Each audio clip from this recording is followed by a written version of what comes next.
just recently got a device and the school changed their policy so that sibling cannot bring the device home.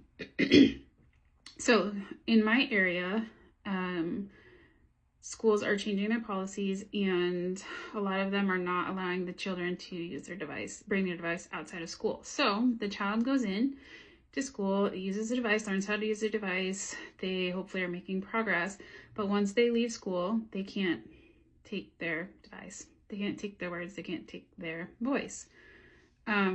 Not home for the evening, not home for the weekend, and not home for vacations or summer.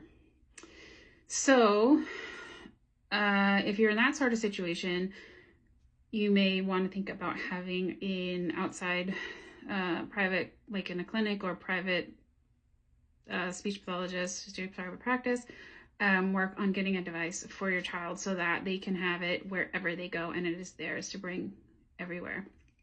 Another thing is that, let's say your school district has the policy where you can take, the child can take the device home, and maybe that won't change. But if you guys decide to move and your child goes to another district, there's no guarantee that that district will, so your old district, the device still belongs to them, so that stays there.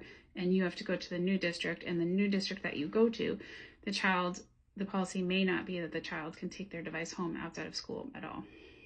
So if you have, your child has their own device and you move, it's not going to be an issue.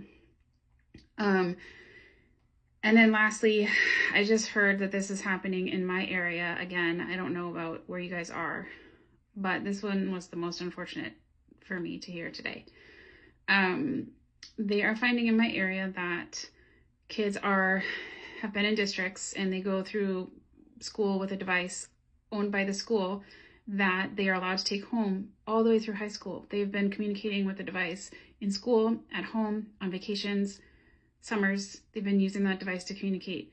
And guess what? Then they graduate high school and the device belongs to the high school, the school district. And so then after using a device like all the time for their school years, they don't have a device anymore. So it's like, that's the one that broke my heart. It's like they have been having a voice and communicating for years at school, and then they graduate and they don't have a voice anymore. They don't have their communication anymore. And so what I was told was that when that happens, then either them, depending on who's making decisions, them or their parents now have to find a speech pathologist or AAC specialist